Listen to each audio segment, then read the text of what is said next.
Ug salamat sa kahigayunan nga makatindog na usab sa iyong atubangan aron mag-share kaninyo sa pulong sa Ginoo. Okay? Ang atong isgutan karon adto ta sa Daniel chapter 6 diha ta magkuha sa ato nga mensahe nining buntaga. Daniel kapitulo 6. Mag-ampos ta amahan nga langit nun o Dios nga labing gamhanan nining buntaga. Sa among pagpadayon karon, maminaw mi sa imong mapulong. Itugot o Dios nga ang balang espiritu magapanglihok sa among taliwala. Bisan pa ang imong mapulong nga among hisgutan karon, maghatag kini kalipay kadasig sa imong makatawhan nga nanining mga sanctuary. Dalaygon ka Ginoong Dios walay katapusan. Imong himay og pasalamat. This I pray in Jesus name. Amen. Daniel kapitulo 6. Anita magkuha sa itong mensahe nining buntaga. Mubasa lang tagpipila ka mga verses. Ingon diri sa bersikulo 1, kini nakapahimuot ni Dario sa pagpahimutang ibabaw sa gingharian sa usa ka gatos o kauhaan ka prinsipe nga ka kinahanglan ibabaw sa tibuok gingharian. Og ibabaw nini tulo ka pangulo kang kinsa si Daniel mao ang unang pangulo aron ang mga prinsipe maghatag og mga paghuhusay ngadto kanila ug ang hari gayod walay kadaot. Verse 3 ingon diri, unya kini nga Daniel nahimong pinalabi labaw sa mga presidente og mga prinsipe tungod kay usa ka halangdong espiritu diha kaniya. Og ang hari nakahuna-huna sa pagbutang kaniya ibabaw sa tibuok nga gidumalahan. Verse 4, unya ang mga presidente ug ang mga prinsipe nangita aron sa pagkakaplag sa kahigayunan batok ni Daniel mahitungod sa gingharian. Apan wala sila nakakaplag og kahigayunan ni pagkapakyas tungod kay siya matinumanon ni dihay sayop o pagkapakyas nga nakaplagan diha kaniya. Unya mingon kining mga tao, kita dili makakaplag sa bisan unsa nga kahigayunan batok niini nga Daniel. Gawas nga kita makakaplag niini batok kaniya mahitungod sa balaod sa iyang Dios.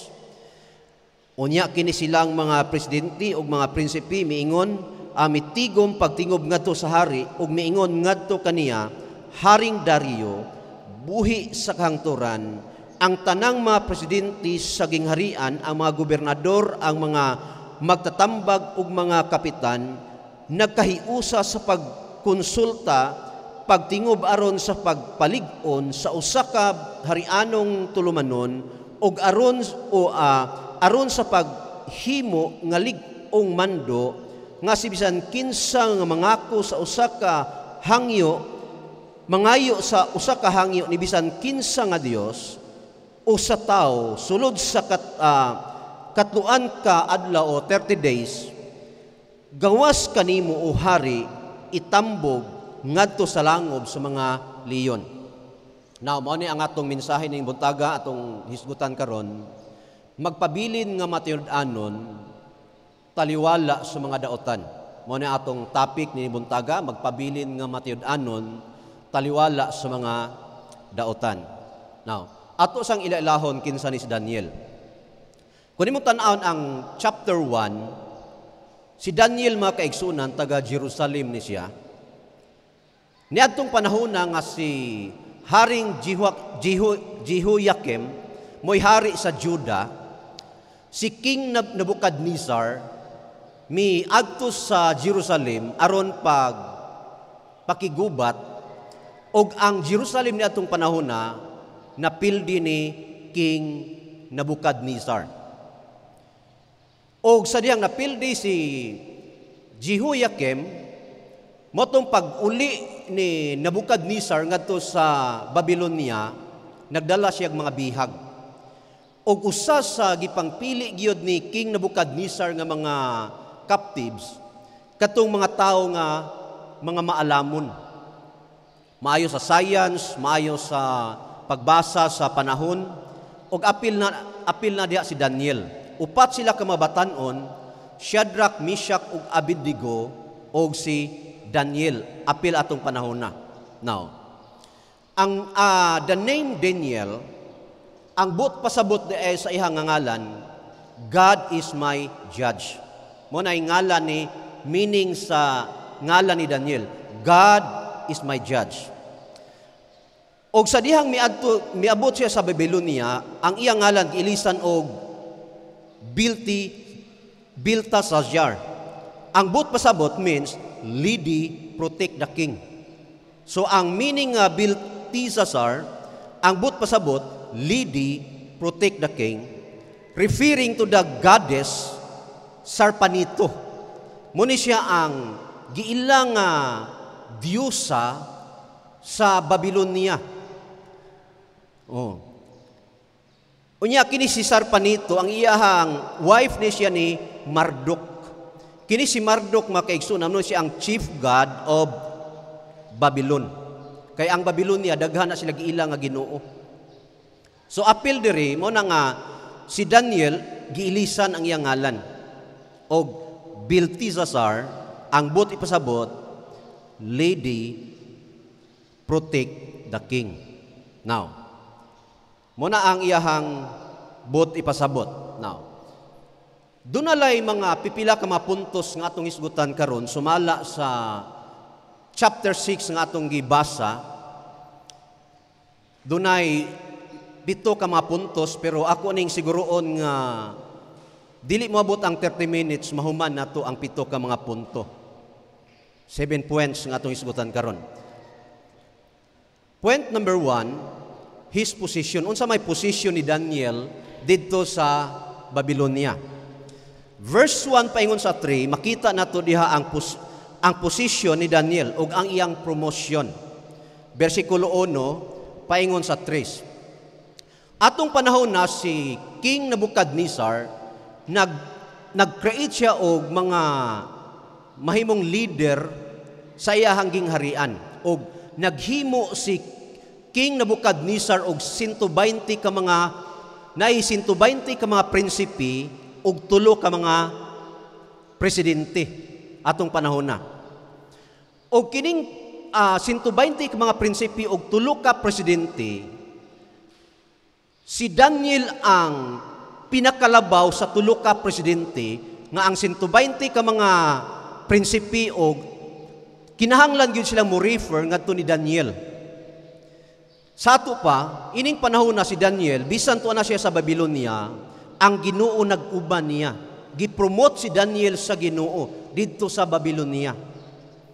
Now, ang hinungdan siyang promotion, verse 3, kung imong tan-awon sa bersikulo 3, diri di ay makita nato nga ngano nga si Daniel gipromote sa hari tungod aning bersikulo 3. Matud pa diri sa bersikulo 3 mga kaigsunan, klaro kayong ingon re, unya kini nga Daniel na himong pinalabi labaw sa mga presidente o mga prinsipi tungod kay usak ka halangdong espiritu diha kaniya ug ang hari nakahuna-huna sa pagbutang kaniya ibabaw sa tibuok nga gidumalahan. Sa ato pa, ang rason ngano nga si Daniel gipromote sa Ginoo tungod kay ang espiritu sa Dios naa niya.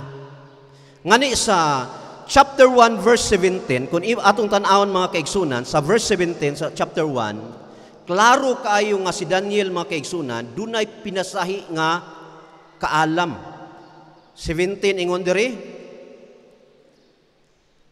alang ni ining upat ka anak,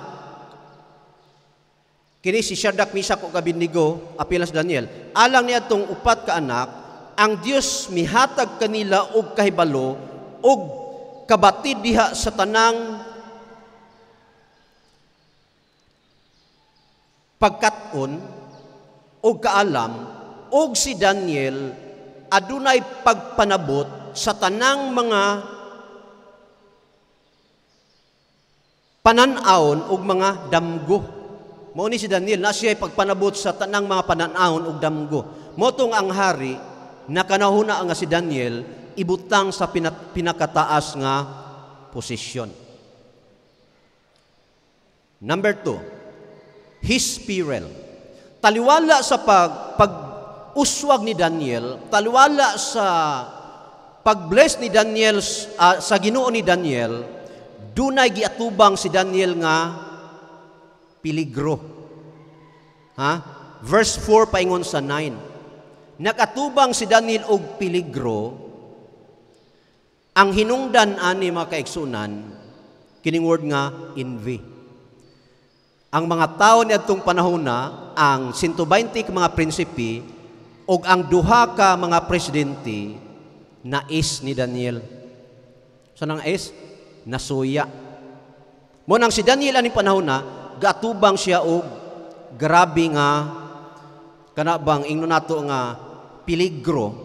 Tanawa gali ang verse 4 kun atong tan-awon mga kaigsunan, verse 4. Ingon diri sa verse 4, matud pa diri, unya ang mga presidente o mga prinsipe nangita aron sa pagkaplag o kahigayunan batok ni Daniel mahitungod sa saging harian, apan wala sila makakaplag o kahigayunan ni kapakyasan tungod kay siya matinumanon diha ni dihay sayop o pagkapakyas nga makaplagan diha kaniya. Sa ato pa, ining panahon na, ang mga kadagkuan sa saging harian, nangita og sayop ni Daniel, pero ingon gyud diri, wala sila'y nakita nga sayop ni Daniel. Sa ato pa, kung imong tan-awon, mo to ang atong topic kaganiha, magpabilin nga matyud-anon, taliwala sa mga daotan. Nga aning panahon na, gilibutan si Daniel og mga daotan nga mga tao, apan nagpabilin si Daniel nga matyud-anon sa iyang Dios. Amen. Muni nakanindot sa life ni Daniel. So, kung imong tan-awon mga kaigsunan, kining envy di ay sa una pa ni. Sa una pa gyud ni. No? Hangtod karon naa mang gyapon ni siya. Nga kinsa tong mo prosper, naagyoy masuya. Mosab ni ang nahitabo ni Daniel. Pero ang nakanindot sa life ni Daniel mga kaigsunan, ang mga kaaway gyud niya mismo mo'y nag-ingon, wa gyud tay makita nga sayop aning tawhana. Wa tay makita nga sayop aning tawhana. Pero tan-awa gali, bisan pa ni ana nga wala sila nakita nga sayop, duna sila'y plano. Nagpadayon ang ilang plano. Verse 6 paingon sa 9. Kung imong tan-awon sa verse 6 paingon sa 9, kuyaw kayo ang ilang plano ngadto ni Daniel. Kay ilang gyud nauna nga aning kini nga plano nato, sigurado gyud nga makakita tag sayop ni Daniel. Verse 6. Unya kini silang mga presidente o mga prinsipi miingon, mitigom pagtingob ngadto sa hari o miingon ngadto kaniya, Haring Dario, buhi sa kangturan, ang tanang mga presidente, saging harian, ang mga gobernador, ang mga magtatambag o mga kapitan, nagkahiusa sa pagkonsulta, pagtingob aron sa pagpalig-on sa usa ka harianong tulumanon o aron sa paghimo nga lig-ong mando nga si bisan kinsa nga mangayo sa usa ka hangyo ni bisan kinsa nga Dios utaw sulod sa katuan kaadlaw gawas kanimo o hari itambog ngadto sa mga leon. Sa ato pa ining panahon na ang mga kapitan, mga gobernador, presidente, mga prinsipi naghimok usa ka decree. Ang ilang decree mao ni si bisan kinsa nga tao nga musangpit sa laing Dios o mangayog pakitabang sa laing Dios gawas sa hari sulod sa 30 kaadlaw kinahanglan itambog ngadto sa lion's den. Kuyaw kay nga balaod no. Pero kini nga balaod mga kaigsunan, ang tumong ani nga balaod para gyud sa usa ka tawo nga si Daniel tungod sa ilang Selos. Tungod sa ilang kasuyaan ni Daniel. So, mo ni ilang plano. Ha? Maghimo og balaod nga bisensang musangpit sa laing Dios, itambog ngadto sa langob sa mga leon. Now, tan-awa gal idre sa verse 10. Kung imong basahon diya sa verse 10 sa imong nga Bible, klaro kayo nga si Daniel nahibalo. Sa pagkasayo ni Daniel ani nga balaod kay gipirmahan man gyud ni sa hari. Unya pag mapirmahan day sa hari, naisingsing ang hari nga pag masaynan na siya, irrevocable na, walay si bisan kinsa nga makapugong ana, bisan pag ang anak sa hari pwedeng itambog nga to sa langob sa leon, kay nganuman, mo ni balaod sa Persian o sa mga Medes. Ha? Mo ni balaod sa mga Medians nga, once nga masaynan sa hari, walay si bisan kinsang makapugong. So, ining panahon na, si Daniel, nagatubang yun siya sa dili maayo nga sitwasyon. Pero tanawa gali, ang nakanindot ni Daniel mga kaigsunan, verse 10 paingon sa 11, dinhi nato makita nga si Daniel nahimong blessing bisan sa atong panahon karon. Ingon diri sa verse 10 paingon sa 9, sa 10, sa 11, usa ka okay. Ingon diri mga kaigsunan,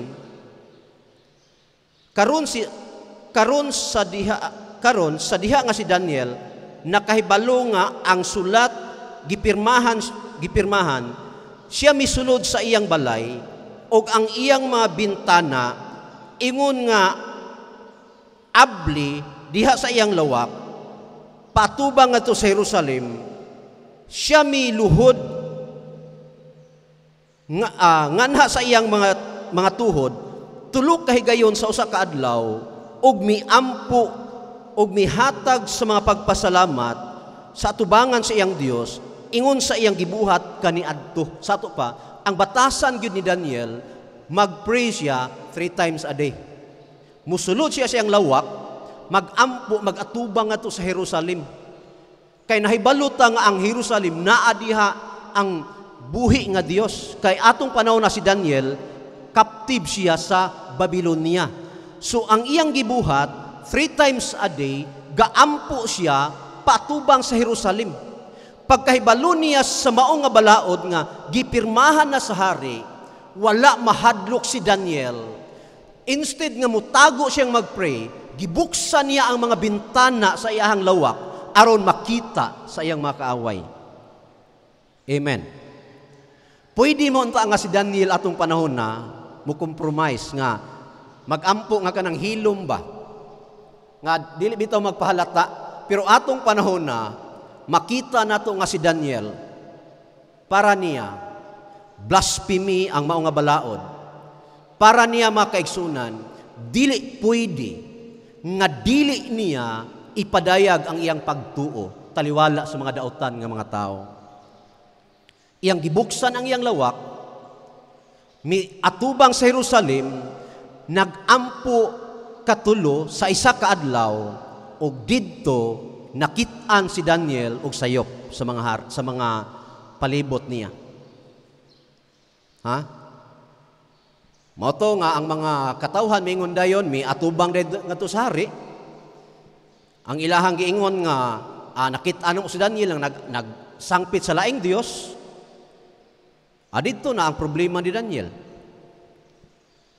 Sa atong situation karon, unsa man kakon kita ang naasap kahimtang ni Daniel nga nahibalo ka nga ang balaod pag musangpit sa laing Dios itambog ngadto sa prisuhon lang. Unsa man kaha ang imuhang position diha sa Ginoo? Pwede nga mo compromise ka? Kabantay ka ni Peter? Pasalig siya nga Ginoo hangtod sa baba sa kamatayon muunong ko nimo. Pero sa diyang nakita si Peter nga nagsunod-sunod ni Jesus Christ, atong panahon na nga gidakop na si Jesus Christ, dunay nakakita ni Peter, Mingon nga di ba ikaw kauban man kaniya? Si Pedro milimod. Katulo pag yun. Pero ikatulo, mingon man ang Ginoo nga tong Peter nga, Pedro, sa dili pagalit mo tuktugaok ang manok, ilimod mo na ako sa makatulo. So tinuod yun ang ingon ni Jesus Christ, nga to ni Peter, gilimod ni Peter si Jesus Christ 3 times. Pero mayo na lang kay si Pedro, sa dihang hintugtugaok ang manok, nakahinumdum siya sa giingon ni Jesus Christ, o didto naghinulsol si Pedro. Naghinulsol siya, may balik ang iyahang kadasig, bisan pa sa kamatayon, wa na niya ilimod si Jesus Christ. Daghang panahon sa atong kinabuhi, mga kaigsunan, nga pwede nga nalimod nimo ang Ginoo nimo, dili siguro kaayo halata, pero pwede nga sa imong pagbati, nalimod nimo ang Ginoo. Now, balik tang Daniel. Si Daniel, mga kaigsunan, pwede nga atong panahon na iyahang ipadaplin ang iyahang pagka magtotoo for the sake sa iyang kinabuhi. Pero atong panahon na, wala niya ipadaplin ang iyang pagka magtotoo, iya hinuong gipadayag ngadto sa mga tao. Pero tanawa, di ba Matthew chapter 10, yung sa gingon diya sa Matthew chapter 10, kinsa katong nahigugma siyang kinabuhi, kawad-an hinuon. Apan sibisan kinsa katong kawad-an sa iyang kinabuhi, tungod kanako makakaplag niini. Dili bali, mga kaigsunan, nga mawala ang atong kinabuhi for the sake sa pagpangalagad sa Ginoo. Kay ang ingon ang Bible, makakaplag hinuon ta. Kung si Daniel atong panahon na, wala niya barugi ang iyang pagkamagtotoo, dili mahimaya ang Ginoo sa iyang kinabuhi. Now, atong tan-awon, mga kaigsunan, nga sa verse 10 pa ingon sa 11, nagatubang si Daniel og garabi nga kanabang kakuyaw, pero gibarugan ni Daniel ang iyang pagkamagtotoo. Point number 4, his persecution. Makita na to 11 to 13, gipersecute si Daniel, tanawa gali 11 to 13. Unya, kining mga tao mitapok og nakakaplag ni Daniel nga nagampo og nagahimo og pangalyupo at tubangan siyang Dios.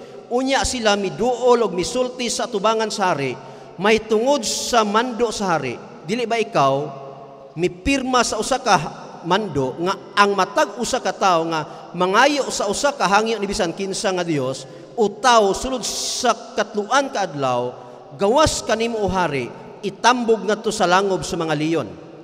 Ang hari mitubag ug miingon, ang butang tinuod sumala sa balaod sa mga Medes o mga Persianhon nga wala nagakausab. Unya mitubag sila og miingon sa tubangan sa hari, kanang Daniel nga iya sa mga anak sa pagkabinihag sa Juda, wala nagtagad kanimo o hari ni sa mando nga ikaw mipirma apan nagahimo sa iyang hangyo tulo kahigayon sa usa ka adlaw.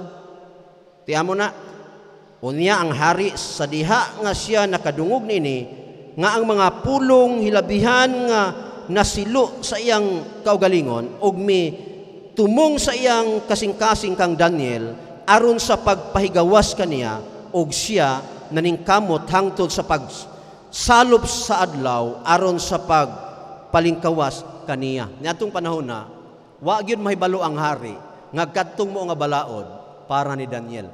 Kay si Daniel mong pinangga sa hari.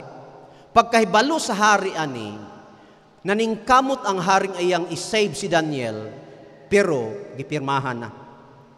Di na pwede nga luwason sa hari si Daniel. Kay gigamit man nila ang balaod sa Medes o sa Persian. Ngamuni ang balaod nila, walay makapugong. The execution, verse 16, tanawa gali diri. Sa verse 16, matud pa diri, unya ang hari misugo og sila midala ni Daniel og mitambog kaniya ngadto sa mga leon. Karon ang hari misulti og miingon ngadto ni Daniel, ang imong Dios kang kinsa ikaw nagaalagad sa mapadayunon, siya magaluwas kanimo. Sato pa, ining panahona, natuman gyud sa mga daotan ang ilang plano, nga si Daniel itambog ngadto sa langob sa mga leon. Aning panahona siguro ang madautan, peting lipaya, galukso-lukso. Siguro ang madautan aning panahona, ang mga prinsipe, ang mga presidente aning panahona, ang mga kapitan, mingon siguro nga, gaba ka, tanawa. Siguro aning panahon na pirting lipaya nila. Kay si Daniel tuan na gitambog na to sa langob sa leon. Pero tanawa galire, ang hari dunay hope. Ingon sa iging hari, nasayod ko nga ang imong Dios magluwas nimo bisan pa didto sa langob sa mga leon. Tiya mo na. Nahibalo man ta nga ang leon, muna siya ang king of the jungle. Nami silingan sa bagakay gatrabaho sa Singapore. Ang iyang amo na day gibuhi nga lion. Wa sila kabantay nga ang pinsa sa lion wala masirad-i. Nang labaman ang duha ka mga babae, ang isa unang nakahibalo, nakakita sa lion nga nagdaga na, misaka siya sa kahoy. Ang isa, wa man igo ra man nakakumbayot sa kahoy, natukob magyon ang lubot. Pahak yun, patay ang babae.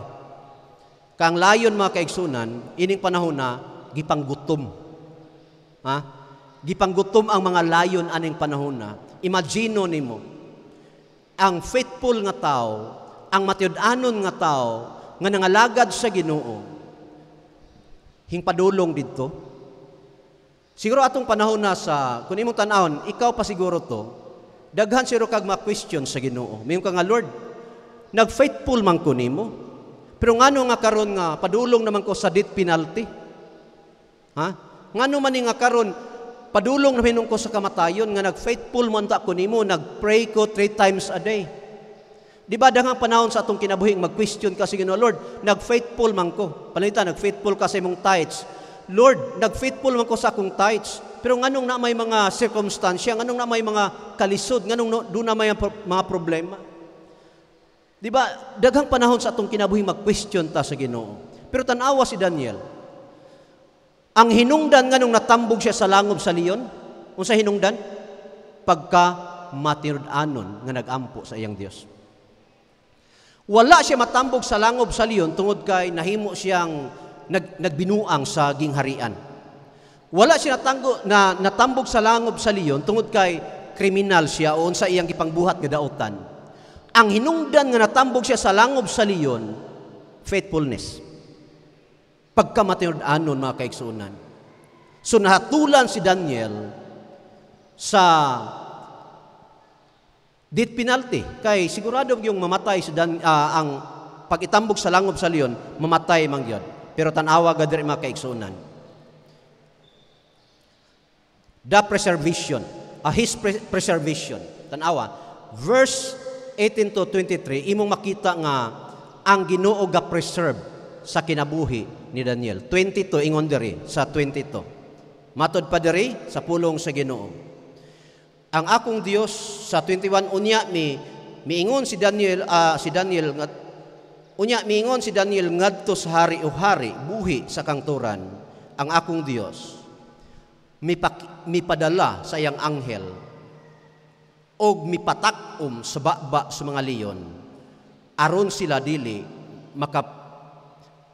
makapasakit kanako sanglit sa imo sa tubangan niya ang pagkainusinti nakaplagan diha kanako og usab sa tubangan nimo o hari ako wala nakahimo og daotan. Tanawaran niya nga statement ni Daniel. Ingon si Daniel, o mahal nga hari, ang akong Dios nagpadala og anghel aron nga takupan ang baba sa layon. Kay nakita gyud sa akong Dios nga wala ko'y gibuhat nga daotan atubangan niya og sa atubangan nimo. Wow. Sato pa kun maghisgotag pagkamatiud-anon si Daniel na. Way nakita nga sayo. Way nakita nga bikil in the sight of God and in the sight of the king. Amen? Tiamo na. Now, dunay intervention nga ang si Daniel gi-preserve sa Ginoo ang iyang kinabuhi. The punishment, tanawa. Unsay nahitabo ni adtong mga tao nga nasuya ni Daniel. Diri na mo gawas nga ang panimalos dili inyo. Ako ang panimalos. Tanawa gali ang punishment. Verse 24, kung imong tan-awon diri mga kaigsunan sa verse 24, klaro kayo nga ang punishment sa mga dautan nga tao ingon diri. 24, og ang hari misugo og sila midala ni adtong mga tao nga misumbong ni Daniel og sila mitambog kanila ngadto sa langob sa mga leon. Sila ilang mga anak ug ilang mga asawa ug ang mga leon midugmok diha kanila ug midugmok sa ilang mabukog ug matag higayon nga sila moabot sa salog sa langob. Nabali ang istorya nga aning panahon na ang mga nag-akusar ni Daniel mo'y gitambog nga to sa langob sa leon, apil pang mga anak ug mga asawa, pamilya gyud. Ug matud pa diri, wala pagali kaabot sa floor sa langob sa leon, gilayatan na sa layon ug gipangbali-bali ang ilang mga bukog. Muna og dunay maglutos bitaw nato sa atong pagkakristohanon ay gyud og balos. Iampo lang sa Ginoo. Kaya ingon ang Bible, ako ang panimalos. Ha? Ako ang panimalos. Dili ato ang panimalos. Iya sa Ginoo ang panimalos. Tanawa ang nahitabo diri. Unsay nahitabo? Nangamatay tanan ang pamilya sa mga tao nga nag-akusar ni Daniel. Grabe, no? Mo'y gitambog nga to sa langob sa leon. Tanawa mga kaigsunan. Unsay proclamation sa hari. 25 paingon sa 28. Tungod sa gibuhat ni Daniel, ang proclamation sa hari, dunay 5 ka mga proclamation ang hari, may tungod sa Dios ni Daniel.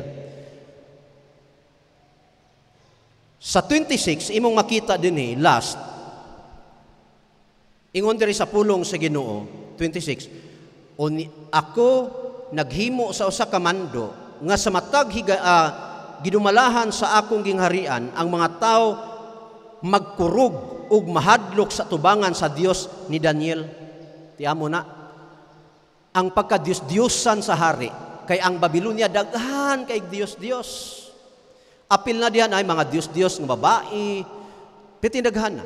Pero aning panahon na naghimo ang hari og usa ka decree nga sibisan kinsa nga dili mo sangpit sa Dios ni Daniel, ni magkurog sa Dios ni Daniel, itambog nga to sa langob sa leon. Sa ato pa, kung imong tan-awon diri, garabi ang conversation aning panahon na. Nga ang mga Diyos-Diyosan sa mao nga gingharian sa Babilonia, mapugos sila og sangpit sa Dios ni Daniel. Kaya og musangpit sila sa Dios sa Lady Goddess, pwede silang itambog nga to sa langob sa leon. Kaya balaod man sa hari. Nakuha ninyo? So unsay proclamation sa hari? 5. Matud pa sa verse 27, ang Dios ni Daniel gitawag og living God. Buhi nga Dios. Bisan kinsa nga dili mo sangpit sa buhi nga Dios ni Daniel, itambog na to sa lina, sa hudno. Ikaduha nga proclamation sa hari, ang Dios ni Daniel, gitaw siya immutable God or steadfast or all-powerful. Gamhanan ang Dios ni Daniel. Ikatulo, giproclaim sa hari ang Dios ni Daniel, everlasting God. Diba? Na ay kanta nga, He is the Alpha and Omega. Amen. Ikaapat, ang Dios ni Daniel, usa ka Dios nga muluwas delivering God. Amen. Then katapusan mga kaigsunan, ang Dios ni Daniel giproclaim sari, gitawag siya omnipotent and working. Amen? Ang Dios ni Daniel, all-powerful, omnipotent and working. Nga ang Dios ni Daniel buhi o nagapanglihok gyud. O nebalo mong ang Dios ni Daniel o ang Dios nato karon mao ra gyapon. Nagapanglihok ra gyapon ang Dios sa atong panahon karon. Amen. Dili siya patay nga Dios, buhi siya nga Dios. Luwason sa Dios ang mga taong faithful. Pag matud-anon lang bitaw ka, wa kay mancha, wa kay bikil mga kaigsunan, wa gyud kay angay kadlukan. Bisan pagkinsa ng matawhanang moakusar nimo. Now, ang resulta sa pagka-faithful ni Daniel, nausab ang gingharian. Gikan sa ilang pagka-Diyos-Diyosan, kinahanglan nga musangpit na sila sa Diyos ni Daniel. So nitaknas kabuntagon, ang atong topic, pagpabilin nga matyod-anon, taliwala sa mga daotan. Lord, salamat sa kinabuhing Daniel. Salamat sa iyang kinabuhi, Lord, nga nahimong panalangin namo. Nakita na mo ang iyang kinabuhi, Lord, nga nahimong siyang hero sa pagtuo.